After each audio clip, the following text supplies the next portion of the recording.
Laporan aktualisasi dan habituasi nilai-nilai dasar PNS yang berjudul Optimalisasi Pemberian Informasi Beyond Use Date atau BUD obat khusus pada pasien di Apotek Rawat Jalan RSUD Profesor Dr. Margono Soekaryo. Assalamualaikum warahmatullahi wabarakatuh. Perkenalkan, saya Alina Nurul Faisah. Saya peserta Latsar Angkatan 42 tahun 2025. Saat ini saya bekerja sebagai apoteker ahli pertama di RSUD Profesor Dr. Margono Soekaryo. Pada kesempatan kali ini, saya akan memaparkan laporan aktualisasi dan habituasi yang saya lakukan di unit kerja saya, yang berjudul Optimalisasi Pemberian Informasi Beyond Use Date atau BUD obat khusus kepada pasien di Apotek Rawat Jalan RSUD Profesor Dr. Margono Soekaryo. Judul ini bertujuan untuk menyelesaikan core issue, yaitu belum optimalnya pemberian informasi Beyond Use Date atau BUD obat khusus kepada pasien di Apotek Rawat Jalan RSUD Profesor Dr. Margono Soekaryo. Kegiatan aktualisasi dan habituasi ini saya lakukan dari tanggal 2 September 2025 sampai tanggal 14 Oktober 2025. RSUD Profesor Dr. Margono Soekaryo merupakan rumah sakit milik pemerintah Provinsi Jawa Tengah yang berada di Kabupaten Banyumas dan melayani pasien khususnya di wilayah Jawa Tengah bagian Barat Selatan. Visi dari RSUD Profesor Dr. Margono Soekaryo adalah prima dalam pelayanan subspesialistik dan pendidikan profesi. Visi tersebut akan dicapai melalui 5 misi dari Rumah Sakit Profesor Dr. Margono Soekaryo. Unit kerja tempat peserta menjalani masa aktualisasi dan habituasi adalah Apotek Rawat Jalan RSUD Profesor Dr. Margono Soekaryo. Apotek Rawat Jalan merupakan unit kerja instalasi farmasi yang melayani resep dari Poli Rawat Jalan RSUD Profesor Dr. Margono Soekaryo.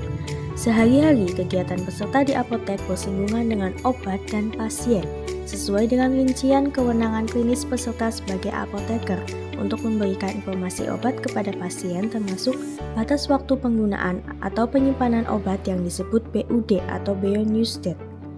Beyond Use Date merupakan hal yang berbeda dari expired date. ED merupakan batas waktu obat dan masih dalam keadaan stabil atau layak digunakan sebelum kemasan primernya dibuka dan selalu tercantum pada kemasan bersamaan dengan nomor batch produksi. Sedangkan BUD adalah batas waktu penggunaan obat setelah obat tersebut diracik atau dibuka dari kemasan primernya dan tidak selalu tercantum di kemasan. BUD ini hal penting yang harus diinformasikan kepada pasien karena berkaitan dengan efektivitas terapi yang diterima serta dapat membahayakan nyawa bila pasien menggunakan obat yang telah lewat dari batas BUD-nya. Pada kenyataannya, di rumah sakit masih ditemui petugas yang tidak memberikan informasi BUD tersebut secara lisan maupun tulisan. Selain itu, semua etiket atau bungkus obat juga tidak diberi penandaan, sehingga pasien tidak mendapatkan informasi mengenai Beyond Use Date atau batas waktu penggunaan obat ini. Hal tersebut menunjukkan masih belum optimalnya pemberian informasi tentang Beyond Use Date obat khusus, sehingga core issue yang diangkat adalah belum optimalnya pemberian informasi Beyond Use Date obat khusus kepada pasien di Apotek Rawat Jalan RSUD Profesor Dr. Margono Soekaryo. Untuk menyelesaikan core issue tersebut, peserta melakukan 5 kegiatan selama menjalani masa aktualisasi dan habituasi, dengan rincian sebagai berikut. Kegiatan pertama yang dilakukan adalah merencanakan persiapan pengelompokan obat khusus berdasarkan Beyond Use Date. Output dari kegiatan ini yaitu tersedianya tabel pengelompokan obat khusus berdasarkan Beyond Use Date. Keterkaitan kegiatan pertama dengan manajemen ASN yaitu pada penerapan kode etik ASN dan keterkaitan dengan Smart ASN pada poin digital skill, digital etik, dan digital culture. Tahapan yang pertama melakukan pengelompokan obat yang termasuk kategori obat khusus. Tahapan ini menerapkan nilai berakhlak akuntabel dan kompeten. Tahapan selanjutnya yaitu melakukan pencarian informasi terkait Beyond Use Date obat khusus. Tahapan ini menerapkan nilai berakhlak kompeten, harmonis, dan adaptif. Tahapan yang terakhir yaitu melakukan konsultasi ide dengan mentor. Kegiatan yang kedua yaitu merancang panduan kerja pemberian informasi Bionewsdat obat khusus serta pembuatan label penandaan. Output dari kegiatan ini yaitu tersedianya panduan kerja pemberian informasi Bionewsdat dan tersedianya label penandaan etiket obat khusus. Keterkaitan kegiatan kedua pada manajemen ASN yaitu dengan penerapan kode etik ASN dan keterkaitan dengan Smart ASN pada poin digital skill, digital culture, dan digital safety.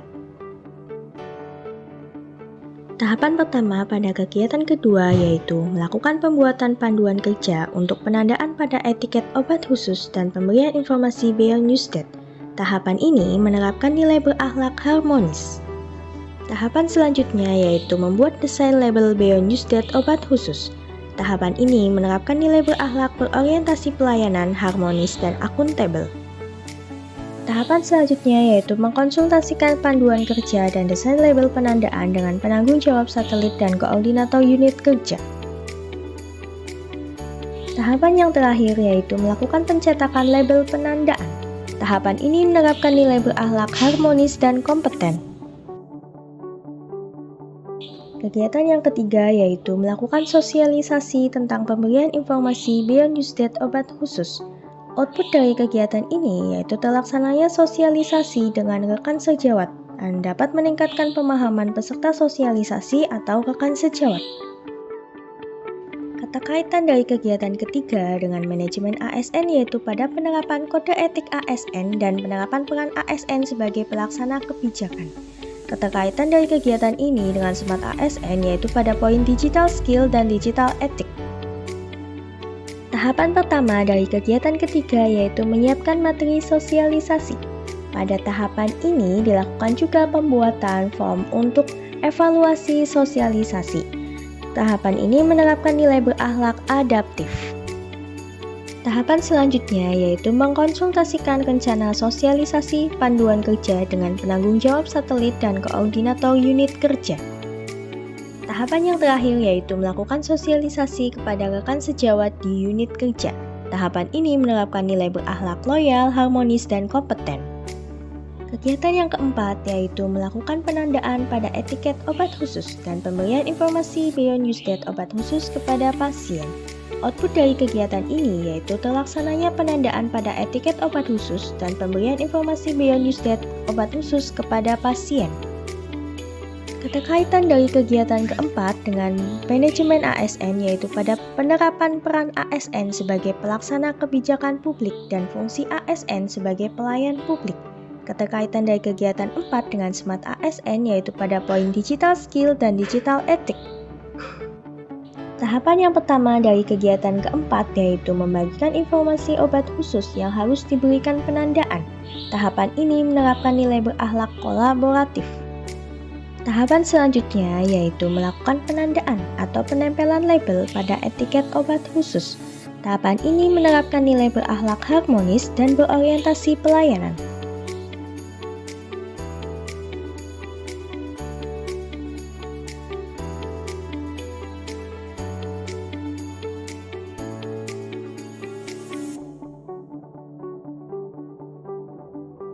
Tahapan yang terakhir dari kegiatan ini yaitu melakukan pemberian informasi tentang Bionewsdat obat khusus kepada pasien. Tahapan ini menerapkan nilai berakhlak akuntabel dan kompeten.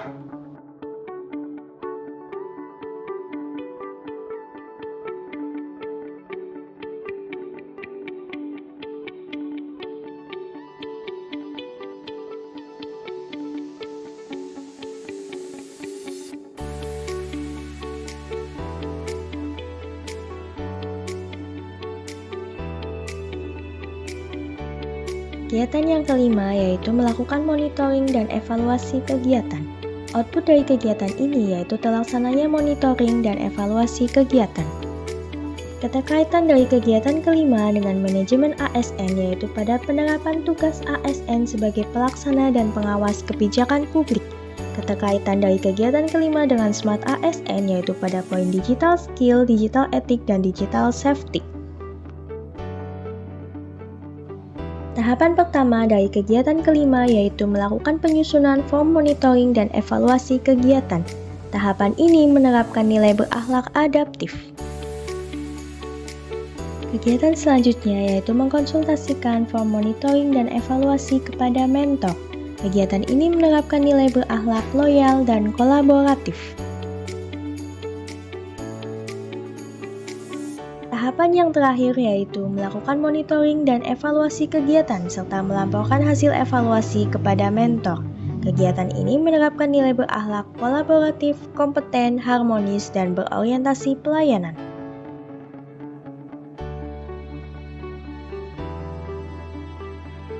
Kurs obat yang dikasih label sama mbaknya tadi sangat bermanfaat bagi kita karena kita tahu sampai kapan obat tersebut bisa disimpan dan sampai kapan obat tersebut bisa kita gunakan. Terima kasih.